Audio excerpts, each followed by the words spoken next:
must confess, we're not done with Gerry, our Golden Bachelor. The wedding is to be January 4th. And hello, Gerry. You have something to tell us? I'm 72, and I'm your first ever Golden Bachelor. What I hope is that I can look at one of those women and know that I've found the right person. Oh, Gerry. Well, I thought we would be done talking about this until the wedding happened. But on Monday in New York City, the executive producer of Golden Bachelor, or just the franchise in general, and the two showrunners were joined by Gerry and Teresa on stage at a panel presented by Variety called For Your Consideration. I don't know what that means, this panel. Well, to me, it means For Your Consideration in Advertising in 2024. Yeah. Coming up. Usually, Yes, they call Julia. them the upfronts or something like that. So They're having a special one Right. because it did so well. Maybe they're looking for some sponsors. I think so. Did you see that headline too? It was like Teresa and Gerry's first red carpet. And it was like, this was an event for them. Like, let's not act like they're first of many. But I think people right. are delighted to see them together. And the ratings came in, and 9.4 million people were watching that on it when it got towards the end of it, the finale. And that's huge numbers. Well, that's exactly why they've brought this panel on the road. And some of the things that we learned from the panel are kind of interesting. For one thing, I mean, they did ask Teresa the golden question, what was it like watching Gerry make out and say all these things? Well, to other women. Gerry prepared me, and we would talk on the phone all the time. And he said it's going to be hard for you to watch, Teresa. Okay, but here's also what she said. She watched every episode with her daughter, her son-in-law, and her 3 grandsons. She was horrified at what she looked like on camera. The following night, she would watch it alone, and that's when she would let the sting of certain scenes hit her. And she said, yes, that Gerry told her there's some things I'm not going to be able to prepare you for. Understatement, Brittany, right? what do you think? And she did cry over a few things. Yeah, I get that. Listen, I'll say I want to attack everybody, right? All the time, always on this show. I will say this, Teresa. I feel bad because you're a beautiful woman and you look amazing, and nobody likes themselves on TV unless you're a monster. So I feel bad that she doesn't like looking at herself. She's gorgeous. I mean, I understand where she's coming from, because the difference with hair and makeup, I mean, TV is a different thing. Yeah. And to be, these women had no professionals helping them.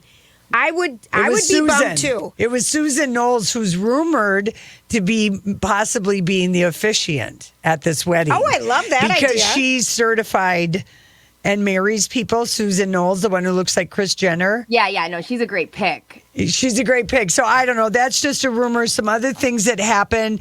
The executive producer said they didn't know how viewers were going to respond when the first kiss. They talked about it, like what's it going to be like when these older people kiss? Grandpa kisses. And here's what they said. The executive producer looked at Teresa and she said, Teresa, when you grabbed the back of Gerry's neck and you went for it, I don't know if you heard us. We erupted in the control room. We were so loud. We had to quiet ourselves down. And I think that was the moment we realized this could work. We loved it, absolutely loved it. And I just kept going back to that kiss and just thinking, wow, that was just not any, it was just great, like any other person. So that was a revelation to the showrunners. Yeah, they talk about kind of the last big lines in Hollywood, and one of the biggest hurdle that they talk about is ageism. Yeah. So it's funny because I would think nothing of it. I was so excited. I would think I was the most excited for the fantasy suites more than like the people in the fantasy suites. But Hollywood is crazy about age. And so I think for them, they've categorized these people could be sexual, but they've like put them in a weird grandpa box. Yeah. And I feel like that's on them, and I'm glad they were able to push through even though they felt that way. And even taking that a little further, it's how advertisers see the world, because the demos in buying ads ends at age 54. That's the, Right. and it's like 35 or older, 18, 24, something 35, 35, 54, and then it ends. Which is So wild. it's like, Because my mom, Beverly, is buying all of Right. this. Everything. So yeah. that is kind of how the advertisers Yeah. feel. And so you can think of when you're producing a show, well, where are we going to sell the most ads and that sort of thing, because that's what makes everything run. Yeah.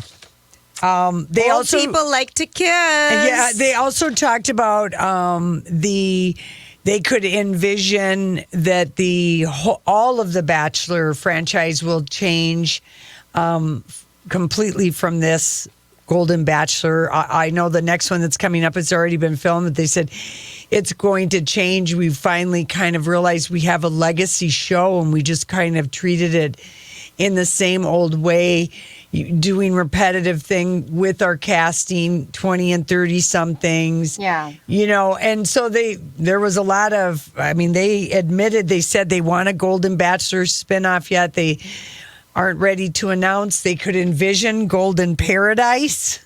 I don't know if I could handle that. I could. Well, I could Go handle it. I'm just saying, I don't know do they want to live in those conditions? Because those people are like sitting on the floor doing makeup. Like, it's, Right. I don't know if that's everyone's jam. But they could reimagine Golden Right. Paradise and they can get They could put Sandals chairs. to sponsor Right. it. And it could be at Sandals. Yeah, And then I think that I think that would be really kind of fun, because I think what they're finding is that this group of women are very dynamic, very compelling. People like them, and that's why they're including them in things. And they have lost their younger audience. Yeah. And they've lost, the numbers aren't nearly like they have Well, been. and they talked about that. The executive producer said we got away from being authentic, and that is the death knell in reality TV. Mm-hmm. The audience will go along for the drama, but the minute the audience saying we are getting played, and that's how people felt about The Bachelor and The Bachelorette. It was just like, except Charity had a very good season because it was summer and we were ready for it. And she did, she got like about 4 million, but they misplayed so many things. And they were just like, so almost in a way, I kind of felt like there was some mea culpas from the producers. I think a big problem too, so like ignoring the fact that like it is that a lot of the people that were on this Bachelor didn't know how to play reality TV. They didn't have ulterior motives. They weren't, on there pretending to be in love to get their Instagram followers up. And that really showcased. I mean, it really felt like, we talked about the messiest Bachelor in history might be Gerry, because he really didn't, I don't think, thought about how the way he was going to be perceived. And because of that, we got so much authentic interaction. Right. And I do think that's why so many people bought into it and liked it. And Gerry did speak up, and he said at this thing that he knew it was going to be difficult, and he was all in. But the hardest part, without a doubt, from him was elimination. Yeah. Right? As you can imagine. We saw him. I think all that was real. Me too. He was real, and they just changed the storyline a little bit. And he did, finally admit in an interview a couple weeks ago with Katie Couric after the finale. He's told Katie, I guess I would say this. I did date a number of women, but then it becomes an issue of how you define whether you're in a relationship. The relationship the Hollywood Reporter wrote about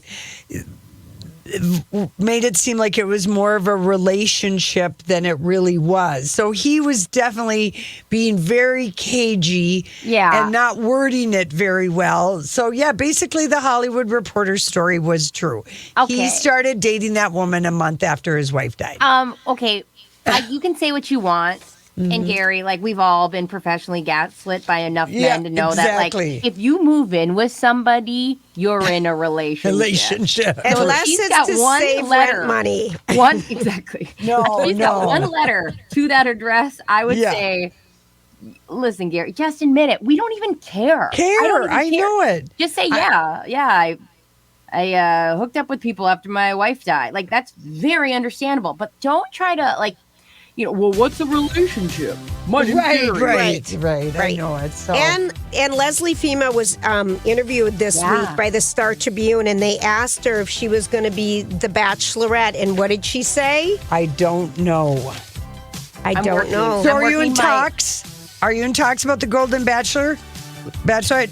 Not as of yet. No. Brittany, thoughts? I'm working my fingers off to try to get her as a guest. That's like my last dying wish. I just you. need her. on Thank the you. show. Thank Love you, you Brittany. guys. All right. Thanks, Bye. everybody.